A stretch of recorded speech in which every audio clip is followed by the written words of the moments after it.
Floods are wreaking havoc in the top end thanks to a sting in the tail from ex-cyclone Grant. It dumped nearly 400 millimetres of rain near Katherine overnight. The worst of the flooding was near the Edith and Cullen Rivers, about 300 kilometres south of Darwin. People were washed off bridges, a freight train was derailed and the main highway cut in several places. James Glenday reports.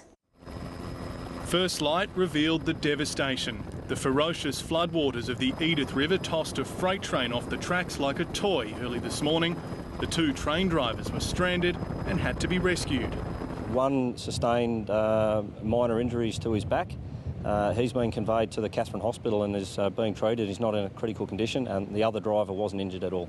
The train was heading towards Darwin and carrying toxic minerals. About 20 containers and huge amounts of debris were washed into the water. There's not much we can do at the moment till the water subsides, and once the water subsides we can then go on and assess what we need to do. Further north, two tourists had a lucky escape. They tried to cross the flooded Cullen River in a caravan. They were quickly swept off the highway but managed to cling on to a tree.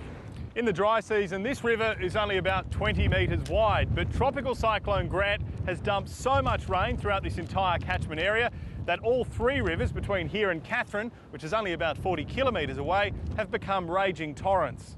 There's a gaping hole in a bridge. Large parts of the Stewart Highway have been washed away and the top end is now cut off by road and rail.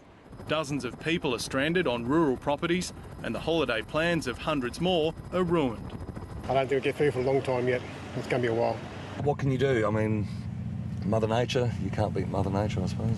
Downstream, the town of Katherine is on flood alert and the storm system isn't finished.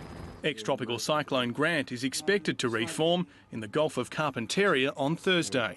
We've just issued a cyclone watch for the east coast of the top end, so between Nhulunbuy and Numbulwar, including Groote Eylandt.